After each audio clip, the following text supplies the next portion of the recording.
Bienvenidos a la clase de accidentes y complicaciones en exodoncia.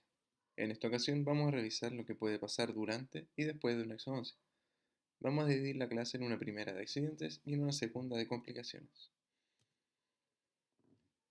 Los accidentes son sucesos de carácter inmediato, que ocurren mientras nuestro paciente está recibiendo la atención. Ocurre por realizar una poca acabada historia clínica, evaluando mal al paciente, por anestesia local o por consecuencias inmediatas del procedimiento. Mientras que las complicaciones difieren de los accidentes en que los primeros se definen como un resultado no deseado e inesperado de una acción clínica y tiene carácter mediato. Son consecuencia de una mala evaluación, mal diagnóstico o mal tratamiento, es decir, la mala confección de una ficha clínica, que es producto de la mala evaluación del paciente. Nunca se debe subestimar una intervención, ya que la mejor manera de solucionar un evento adverso como estos es previniéndolo. Con una correcta planificación, los accidentes y complicaciones pueden ser predecibles y así correctamente solucionados y tratados. Estos sucesos son en su mayoría evitables, por lo que se hace sumamente necesario realizar una acabada ficha clínica sopesando todos los antecedentes del paciente, estado general, condición sistémica, buena indicación y uso de exámenes complementarios, logrando un buen diagnóstico, que nos lleve así a un plan de tratamiento indicado. Además de tener un campo clínico y quirúrgico bien preparado, buena separación, buena iluminación y con el paciente bien posicionado para lograr una correcta visión de la zona a intervenir.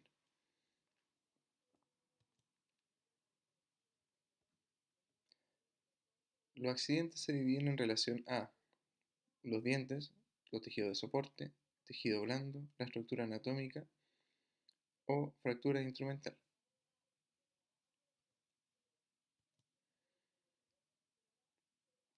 Los accidentes en relación a las piezas dentarias tienen que ver con el diente que vamos a extraer, con el diente vecino o que el diente se desplaza a algún espacio anatómico. Accidente en relación al diente a extraer. Es uno de los accidentes más frecuentes, que puede ocurrir la fractura del diente que se quiere extraer y que puede ocurrir en distintos niveles, que se fracture la corona, que se fracture a nivel corona radicular, que se fracture a nivel de la raíz o que quede el ápice en el fondo del alveolo. Entre los factores que llevan a la fractura de un diente durante la exodoncia tenemos que presenta restauraciones grandes o caries de gran tamaño. Ambos van a debilitar la estructura dentaria y al momento de hacer la prensión de la pieza se destrozará e irá quedando cada vez menos estructura dentaria para la prensión con el forceps. Por ende, se recomienda luxar el diente con elevadores previo al uso del forceps. Una vez luxado, que se presione con el forceps indicado lo más apical posible y realizar los movimientos con fuerzas firmes, controladas y suaves. De todas formas, se recomienda estar preparado para realizar medidas complementarias como odontosección o realizar un colgajo para descubrir porciones más apicales. Los dientes desvitalizados o tratados endodónticamente pierden rigidez estructural producto de la pérdida del órgano pulpar, lo que debilita sus paredes y lo que aumenta el riesgo de fractura, por lo que se recomienda tener los mismos cuidados que en el caso anterior: luxación previa con elevadores, presión con el forceps indicado y lo más apical posible, y usar fuerzas controladas y suaves. Se van a encontrar con casos en que el diente presenta alteraciones en su forma regular, que son extrañamente largas, que presenten dislaceraciones o sean exageradamente curvas. Hay que hacer una acabada historia clínica buscando experiencias anteriores y si ocurrió algún inconveniente, ya que la única manera de conocer la anatomía radicular es mediante exámenes complementarios o radiografía.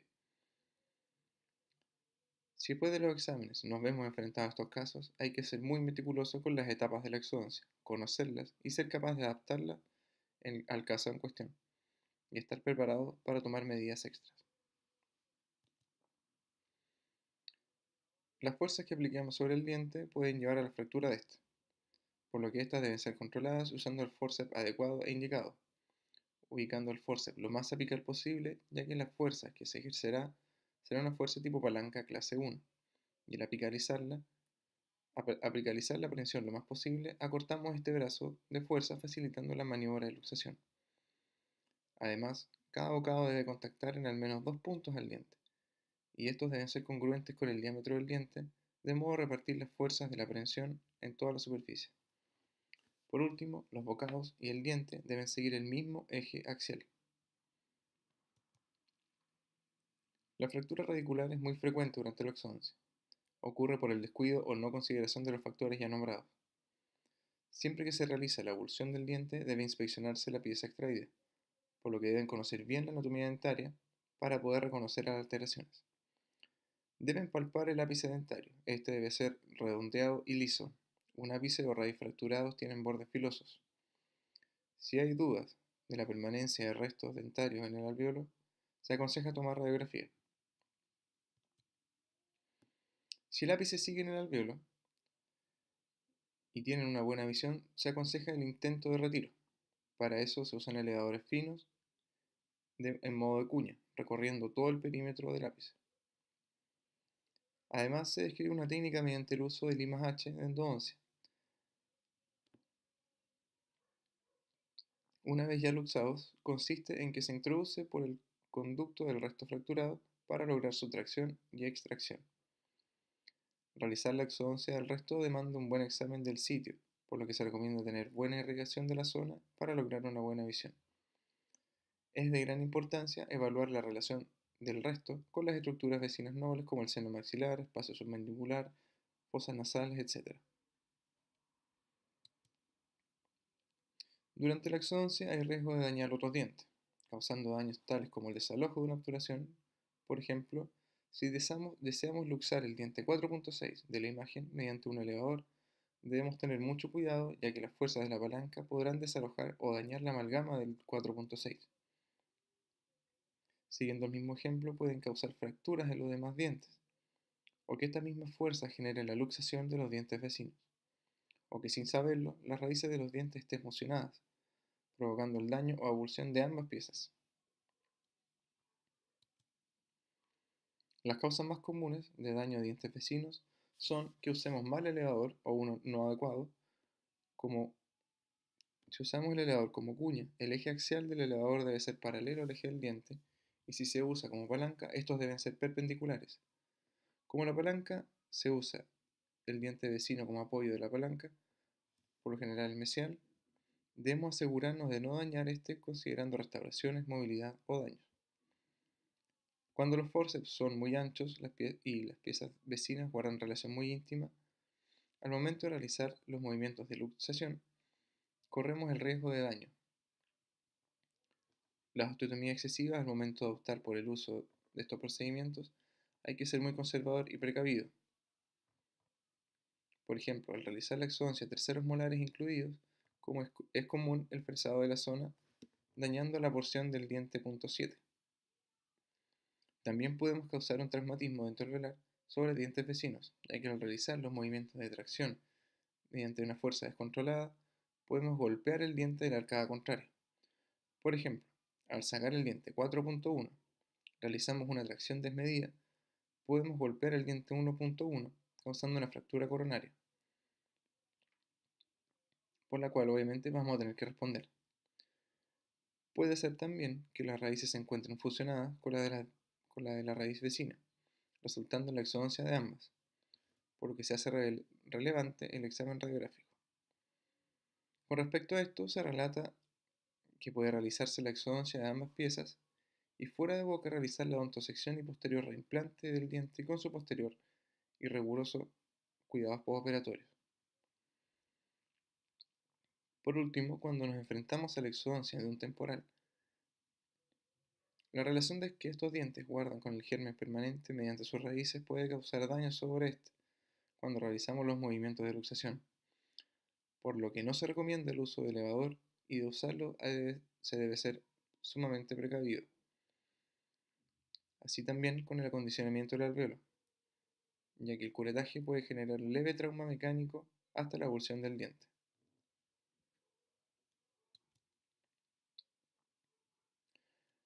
Hay una serie de espacios anatómicos a las que el diente o parte de este puede emigrar producto del procedimiento de exodoncia, como los ejemplos que vemos en la tabla: seno maxilar, fosa infratemporal, sobre el músculo bucinador, fosas nasales, conducto dental inferior, espacio submandibular, piso de boca y región laterofaringea.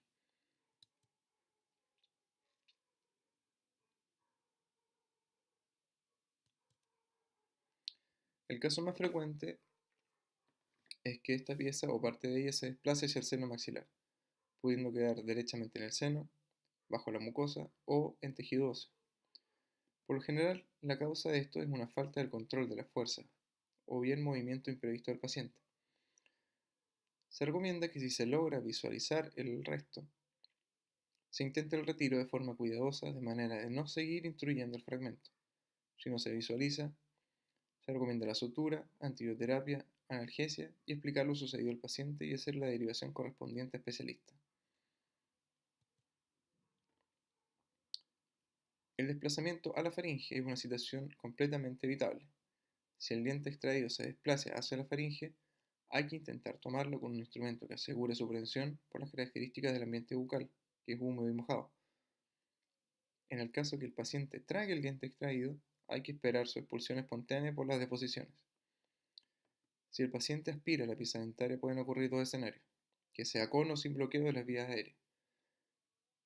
Si hay bloqueo, se producirá asfixia del paciente, por lo que se debe proceder con la maniobra de Heimlich.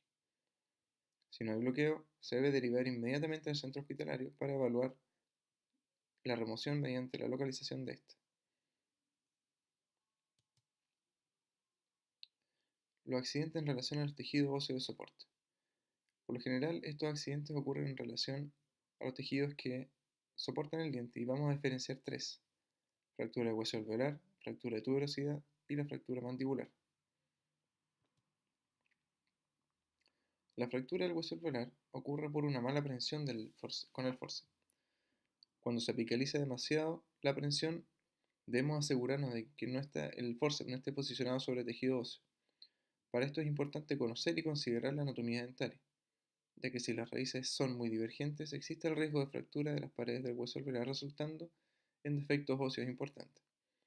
También tener en cuenta las variaciones patológicas del tejido óseo, ya que estas pueden ser predisponentes para fractura de hueso alveolar como granulomas, quistes o anquilosis.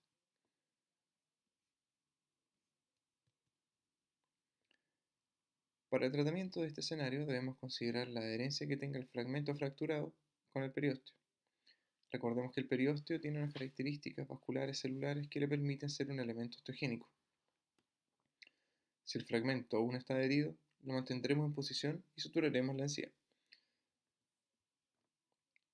Si no hay y hay que retirar el fragmento, hay que hacer un buen aseo de la zona, asegurándonos que no quede detritus o espículas que dificulten la cicatrización.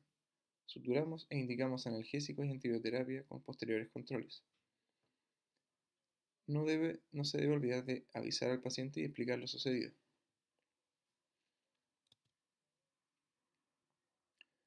La fractura de la tuberosidad maxilar es relativamente común.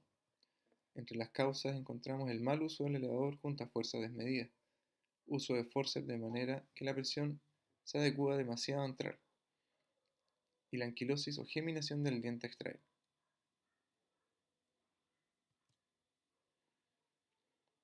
El tratamiento en este caso va a depender del nivel del daño. Por lo general viene acompañado de sangrado abundante, por lo que lo primero que hay que hacer es controlar la hemorragia. Luego evaluar el daño. Si hay fractura total del segmento, se suspende la exodoncia y se prepara un colgajo vestibular amplio de manera de liberar la porción fracturada. Luego realizar la exéresis de esta porción fracturada. El colgajo debe cubrir toda la herida. Luego se sutura con sutura no absorbible y se controla en 10 a 15 días, acompañado de antibioterapia y analgesia. Cuando la fractura es parcial, es decir, no hay desprendimiento de segmento y aún está herido el periósteo, hay que reducir la fractura, volverla a su posición, hacer un aseo de la zona, suturar, evaluar la necesidad de antibioterapia y analgesia y control. Si el fragmento es pequeño y no adherido, se debe retirar ya que perdió irrigación y va a dificultar la cicatrización de la herida. En algunos casos, la exodoncia puede posponerse hasta que se consolide la fractura y se realice la extracción quirúrgica de la pieza en cuestión.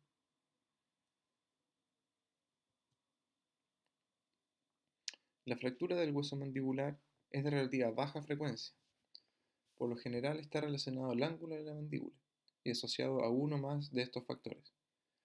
Un tercer molar que esté incluido en la zona va a producir que esté presente menor resistencia ya que es una zona donde se intersectan las columnas condilar y coronoidea con el arco basal y las líneas oblicuas internas y externas. Por esto el ángulo estará más débil ante acciones de palanca, por lo que se hace importante realizar osteotomías conservadoras y odontosecciones con el fin de realizar avulsiones pasivas.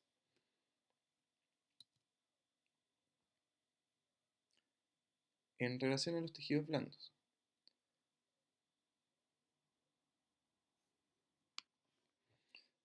falta mencionar algunos aspectos de la fractura mandibular.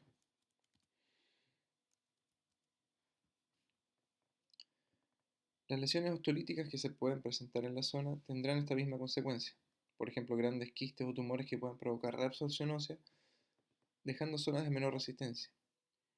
Para esto es importante tener exámenes complementarios para dimensionar el tamaño de la lesión considerando el riesgo de nuestro tratamiento. Lo mismo para alteraciones anatómicas como la hipercementosis, anquilosis o adelgazamientos corticales. El tratamiento es de resolución especialista. Hay que evaluar la exodoncia del diente en el rasgo de fractura, ya que puede convertirse en un foco infeccioso. Sin embargo, estos dientes pueden servir al momento de la fijación y reducción de los fragmentos fracturados para el periodo de consolidación del hueso. El tratamiento definitivo se hace mediante fijación con placas y tornillos de estosíntesis. En caso de urgencia, se puede realizar un bloqueo intermaxilar con alambres y derivación inmediata a un centro especializado. Ahora sí, accidentes en relación a los tejidos blandos. En relación a los tejidos blandos, por lo general son consecuencia de una baja rigurosidad de la técnica quirúrgica. Por ejemplo, una mala técnica quirúrgica como tal, siendo una técnica traumática y sin cuidado. Una mala incompleta sin desmotomía va a llevar al desgarro de la mucosa producto de una insuficiente separación de las fibras supracrestales, o al momento de la prensión, el fórceps se apoya sobre el tejido blando. El segundo punto guarda relación con los elevadores. Es muy importante tener un buen punto de apoyo y lograr una buena estabilidad al momento de usarlo. De lo contrario, este se puede desplazar y con las fuerzas que se apliquen se puede desgarrar y dañar gran cantidad de tejido. El tercer punto tiene que ver con el uso de los separadores, en especial al momento del uso de instrumental rotatorio. Puede que a veces sea labor del asistente, pero es el clínico quien debe velar por la correcta separación de tejido.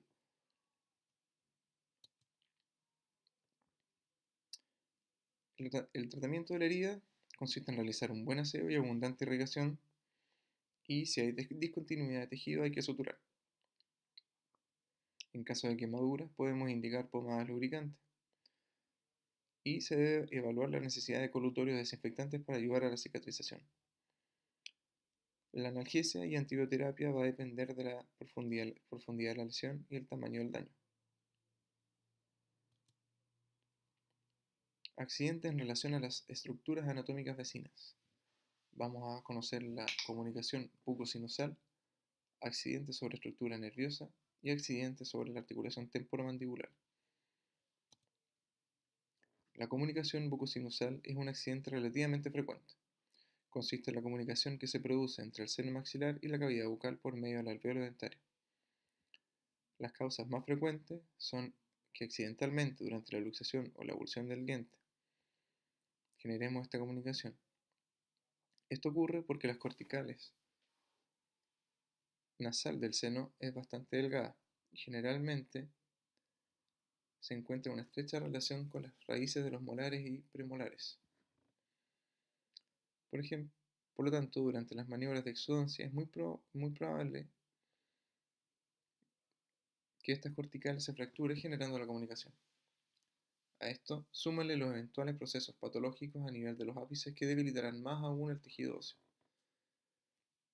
También puede ocurrir un accidente traumático por un mal manejo instrumental, que al usar el elevador en modo de cuña podamos generar el desplazamiento de este o del fragmento hacia el seno perforando la cortical y la mucosa. Además, hay que tener cuidado con el curetaje del alveolo durante su acondicionamiento y debe ser prolijo y muy suave. Cuando se sospecha de una comunicación bucosinusal, debemos observar bien la integridad del alveolo, irrigar y secar suavemente con gasa. Se puede inspeccionar con un elemento romo con mucho cuidado y evaluar la continuidad del tejido. Debemos darnos cuenta que ocurrió una comunicación bucosinusal Y podemos hacerlo si al momento de pedirle al paciente que se enjuague, sale líquido por la nariz. También tenemos la maniobra de Valsalva, que consta de obstruir las narinas y solicitar al paciente que sople suavemente por la nariz. De haber una comunicación bucosinusal, se generarán burbujas a través del alveolo. Esto es un Valsalva positivo. Sin embargo, esta maniobra puede ser contraproducente, ya que esta presión que se genera a nivel del seno puede terminar de romper el tejido y producir la comunicación, por lo que solo se indica si el resultado cambia el tratamiento. Sin embargo, no se recomiendan muchos exámenes clínicos, ya que puede terminar de generar la comunicación. El tratamiento es suturar o realizar colgajo vestibular y o palatino para aproximar los bordes y cerrar la herida alveolar. De ser necesario, se puede realizar la alveoloplastia para poder cerrar la herida. Se debe indicar antibioterapia si nos encontramos con un seno infectado, evitando o tratando eventuales sinusitis. Además, nos podemos apoyar de analgesia, como analgésicos no esteroidales. Hay que explicar lo sucedido al paciente y darle instrucciones explícitas de evitar cambios de presión, como usar bombilla, reprimir un estornudo, hacer voceo, etc. Además de las indicaciones por exodancia. Si la comunicación es de gran tamaño, debemos derivar al especialista para su correcta resolución. Vamos a ver un ejemplo de una comunicación bucosinusal y de una prueba de Valsalva. En este ejemplo se va a irrigar el alveolo y se puede ver cómo las burbujas salen a través de esto.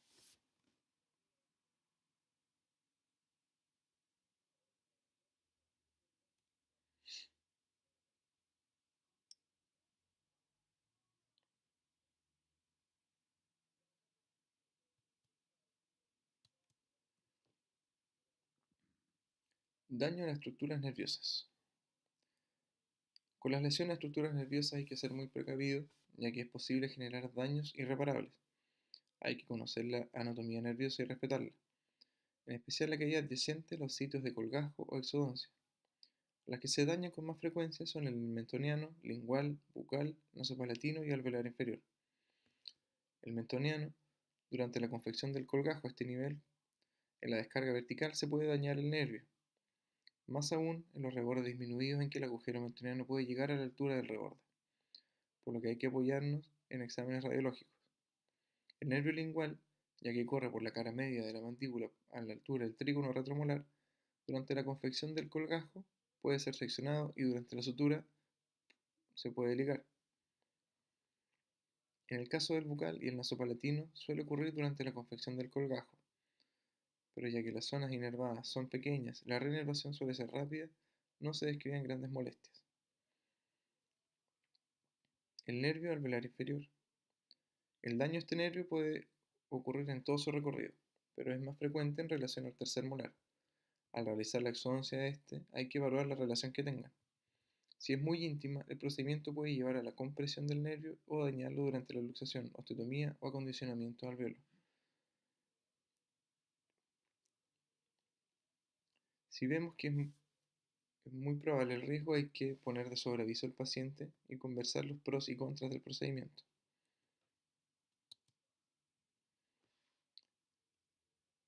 Se describe que el tratamiento va a requerir evaluación neurológica para cuantificar el daño del área afectada y evaluar el tiempo de evolución.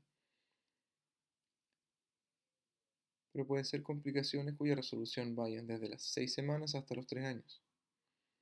Podemos dar tratamientos farmacológicos que consisten en complejos vitamínicos y regeneradores neuronales. Si el caso lo requiere, se pueden administrar corticoides, antiinflamatorios para disminuir las compresiones nerviosas debido a la inflamación de los tejidos adyacentes.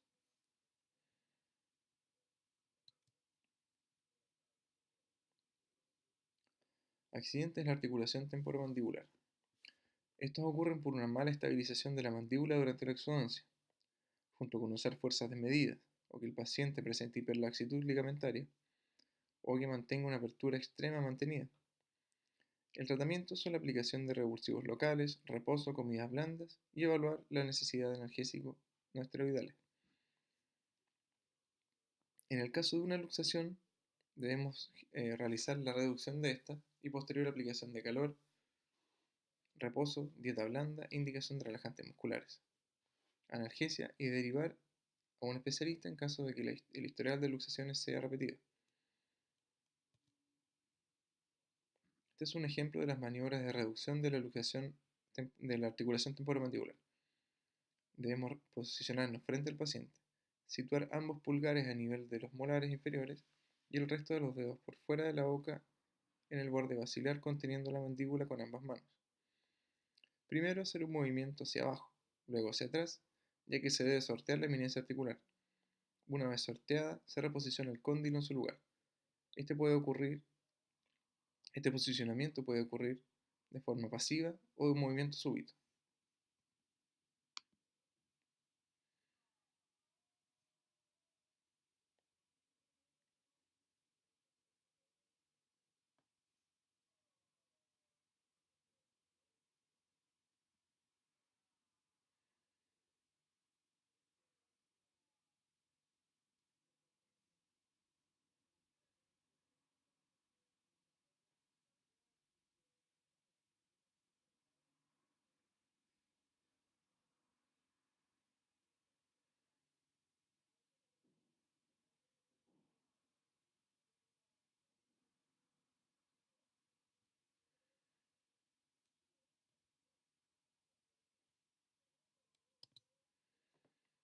Accidentes en relación a la fractura del instrumental. En relación a este tema, por lo general se trata del uso de instrumental defectuoso, o bien el uso de instrumental inadecuado. Por ejemplo, podemos usar instrumental finos y al aplicar mucha fuerza con esto se pueden fracturar. O bien la fractura de fresas de paradontosección, o el uso de instrumental no indicado para una acción para la que no están diseñados. Por ejemplo, hacer palancas con una pinza de examen. Este instrumental fracturado puede quedar en alguna cavidad, debiendo ser retirado, muchas veces complicando la intervención. Así llegamos al fin de la primera